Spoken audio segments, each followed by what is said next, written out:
Hi friends, welcome to Indhu's kitchen. இன்றைக்கி நம்மளோட சேனலில் ரொம்ப டேஸ்ட்டான மட்டன் வறுவல் எப்படி செய்கிறதுன்னு பார்க்கலாம். இந்த வறுவலை நீங்கள் சைடிஷாகவும் சாப்பிடலாம், இல்லைனா இதே வறுவலில் சாதம் சேர்த்து பிசைஞ்சு சாப்பிடும்போது கூட ரொம்ப டேஸ்ட்டாக இருக்கும். கண்டிப்பாக இதை நீங்கள் ட்ரை பண்ணி பாருங்கள். அதுக்கு முன்னாடி நம்ம சேனலை சப்ஸ்கிரைப் பண்ணாதவங்க ப்ளீஸ் சப்ஸ்கிரைப் பண்ணிக்கோங்க. ஃபர்ஸ்ட் ஒரு குக்கரில் 3 டேபிள் ஸ்பூன் அளவு எண்ணெய் சேர்த்துக்கலாம். எண்ணெய் சூடானதுக்கப்புறமா ஒரு பட்டை, 2 லவங்கம், அரை டீஸ்பூன் கடுகு, அரை டீஸ்பூன் சோம்பு, கொஞ்சமாக கறிவேப்பிலை சேர்த்து பொரிய விட்டுறலாம். இப்போது இதில் 2 பெரிய வெங்காயத்தை நீளமாக கட் பண்ணிவிட்டு சேர்த்துக்கலாம்.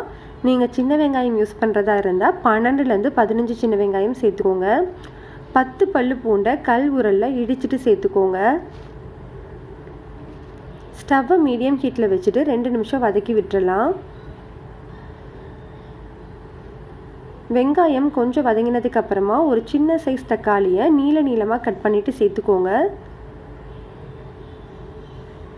தக்காளி நல்லா மசிகிற வரைக்கும் வதக்கிக்கலாம்.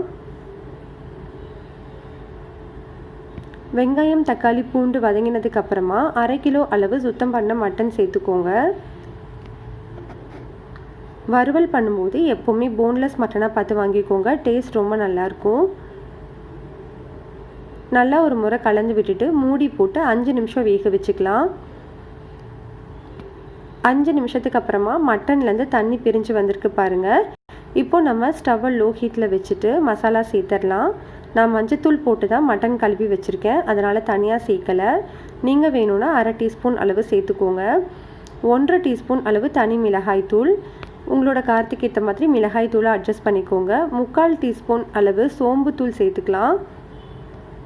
வறுவலுக்கு தேவையான அளவு உப்பு. மசாலாவோட பச்சை வாசனை போகிற வரைக்கும் நல்லா வதக்கி விட்டுக்கோங்க. பச்சை வாசனை போனதுக்கப்புறமா ஸ்டவ்வை மீடியம் ஹீட்டில் வச்சுட்டு இதில் ஒரு 1/4 கப் அளவு தண்ணி சேர்த்துக்கலாம். இதை நல்லா மிக்ஸ் பண்ணி விட்டுட்டு 5லேருந்து 6 விசில் வச்சு வேக வச்சு எடுத்துக்கலாம். மட்டன் நல்லா வெந்ததுக்கப்புறமா நம்ம இதை ஒரு கடாய்க்கு மாற்றிக்கலாம். மட்டனில் இருக்கிற தண்ணி நல்லா வத்துற வரைக்கும் நல்லா கொதிக்க வச்சுக்கோங்க. பாருங்கள், நம்மளுக்கு தண்ணி எல்லாமே நல்லா வத்திடுச்சு. இன்னும் உங்களுக்கு ரோஸ்ட்டாக வேணும் அப்படின்னா இன்னொரு 5 நிமிஷம் எக்ஸ்ட்ரா வச்சிங்கன்னா நல்லா ரோஸ்ட்டாக கிடைக்கும். நான் இதோடவே தான் ஆஃப் பண்ண போகிறேன்.